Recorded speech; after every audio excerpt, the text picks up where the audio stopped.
Untuk mengetahui lebih lanjut mengenai keberadaan pagar laut di perairan Bekasi dan di wilayah lainnya, kita akan tanyakan kepada dua rekan kami, yaitu Agam Rizky dan Hilda Ramadanti. Kita ke Agam Rizky, kita ke Hilda Ramadanti terlebih dahulu. Hilda, bagaimana informasi dari lokasi Anda mengenai keberadaan pagar laut?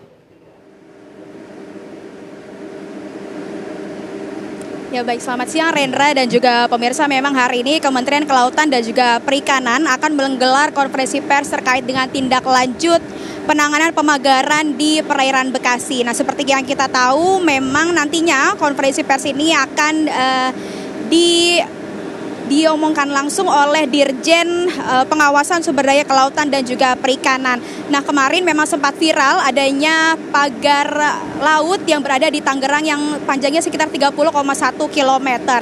Dan sekarang terjadi lagi di perairan Bekasi dan nantinya pihak dari KKP ini akan menggelar konferensi pers terkait penanganan hal tersebut bagaimana, dan juga nantinya akan melakukan penyegelan terhadap pagar-pagar yang memang menopang di perairan Laut Bekasi. Nah, ada sekitar 4.200 nelayan dari 39 kelompok nelayan di wilayah Tarumajaya Kabupaten Bekasi mengeluhkan adanya pagar yang berada di perairan Bekasi ini dikarenakan memang menghambat mata pencarian mereka sebagai nelayan. Menurut informasi yang kami dapatkan, memang pembangunan dari pagar laut di wilayah perairan Bekasi ini adalah hasil kerjasama antara Pemprov Jawa Barat dengan 2 PT swasta lainnya. Namun memang menurut masyarakat sekitar, pagar-pagar yang menopang di daerah perairan Bekasi ini cukup mengganggu dan masih terbilang misterius dikarenakan hanya memanfaatkan momentum kasus viral yang terjadi beberapa waktu lalu di daerah Tangerang, Banten. Namun sempat ada juga informasi bahwa keberadaan pagar bambu di Laut Bekasi ini diperuntukkan untuk pembangunan 2 alur pelabuhan yang nantinya akan menjadi akses keluar dan juga masuknya kapal nelayan. Namun nelayan juga beranggapan bahwa semenjak 6 bulan ke belakang ini dibangunnya pagar laut di perairan Bekasi, nelayan juga masih mengetahui pasti tujuan sebenarnya pemasakan bambu tersebut itu digunakan untuk seperti apa. Sementara demikian, Rendra, kembali ke studio. Baik, terima kasih Hilda Ramadanti informasinya. Kita selanjutnya menuju ke rekan Agam Rizky. Agam Rizky, jika di lokasi Anda ini peruntukan untuk pagar laut seperti apa? Silakan Agam. Ya, Rendra, Fahda, dan juga pemirsa, memang pada akhir-akhir ini muncul ramai di masyarakat akan pembangunan dari pagar laut yang berada di beberapa titik Indonesia. Seperti tempat kami menggambarkan saat ini, yaitu di wilayah Kabupaten Bekasi, Jawa Barat. Ini menimbulkan berbagai macam pertanyaan masyarakat untuk apa pagar laut ini dibangun.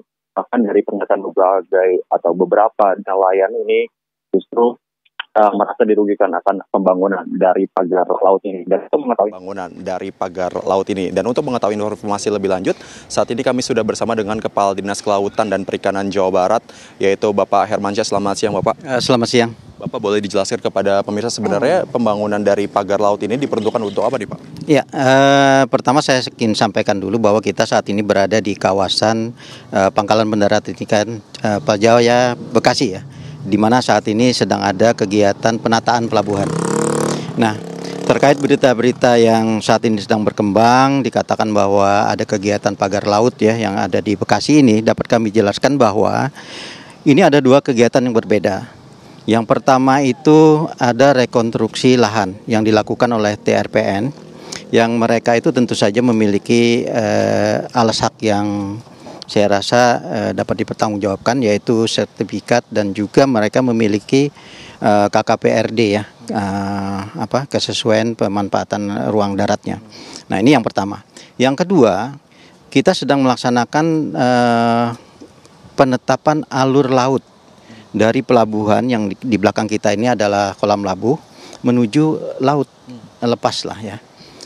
Di situ harus ada alur yang nantinya akan dilewati oleh kapal-kapal nelayan. Dan kebetulan memang ini merupakan bagian dari kerjasama kita dengan TRPN yang melakukan penataan di kawasan pelabuhan ini.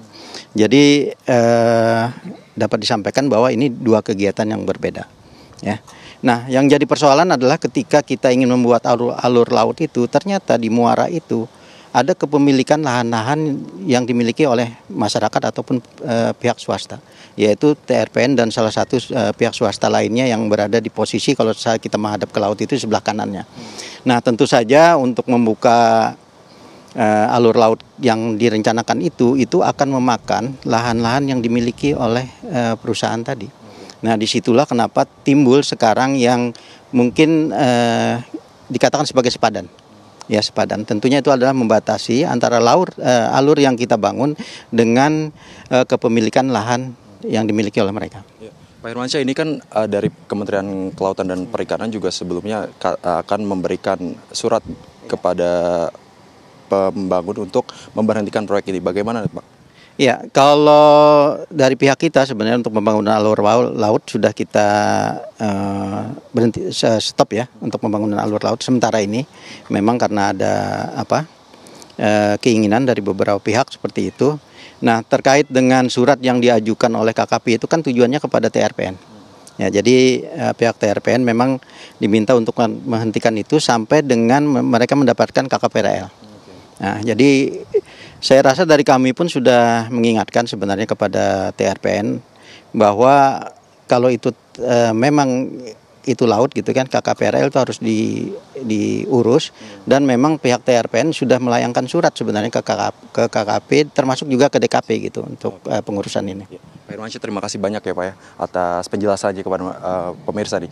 Nah, Fada, Rendra dan juga pemirsa, nanti kami juga akan meninjau bagaimana lokasi dari pagar laut yang dibangun di sekitar laut atau pesisir dari Kabupaten Bekasi ini. Sekaligus nanti juga terdapat kunjungan dari Kementerian Kelautan dan Perikanan untuk menindaklanjuti bagaimana pembangunan dari pagar laut ini. Dan kita nantikan saja bagaimana nantinya berjalannya dari peninjauan Kementerian Kelautan dan Perikanan di pagar laut ini. Untuk sementara demikian, Fadar. Baik, terima kasih Agam Rizky informasinya, dan juga sebelumnya ada Hilda Ramadhati. Selamat bertugas kembali.